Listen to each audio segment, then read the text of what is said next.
Raw heavy duty, what's going on, man? Got the def header that needs to be replaced that's sitting on top of the def tank. That is the def header. Already disconnected the harness to it. That's the two lines right there, bam and bam. And the def header has two cooling lines and two def lines. I already removed the pin for the def line, that is this thing right there. And we got the two blue cooling lines in the back with 4 bolts, or maybe 5, that's currently keeping the def header intact. So let's get to it. All right, so I already had loosened up the bolts that now has been removed, and I had also removed the 2 blue cooling lines that is shown right there. Remember, dealing with coolant, always block it off or just drain the coolant. I also removed the def line, and now I'm currently removing the def header. Sometimes the def header can be hung up on there. Sometimes it can make you think like, dang, what's keeping it from coming on out? And sometimes you got to keep playing.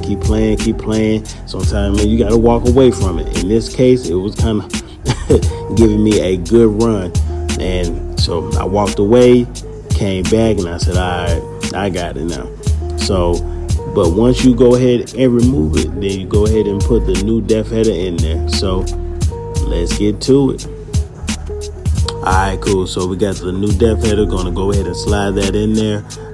Once doing so, to make sure that you angle it right. Once it seats in there, we're gonna go ahead and get the screws, put everything back together reverse style. So like once we get the screws, we're gonna hand tighten them all around, and then we're gonna go ahead and get our battery impact ratchet and go ahead and get started. So let's get to it.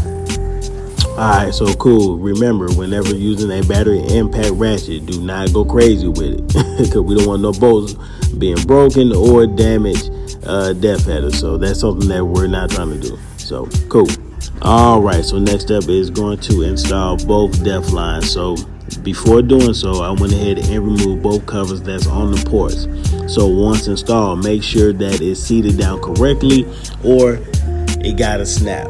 If it don't snap on there, then, and that goes for the cooling lines also, which I installed and doing that right now, those are 2 blue lines.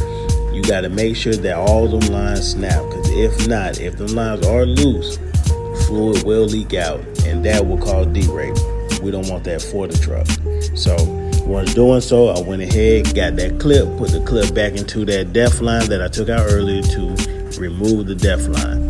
So once doing so, I got the harness, hooked that in there, press that yellow tab down so that way it can lock it in. And now we good to go.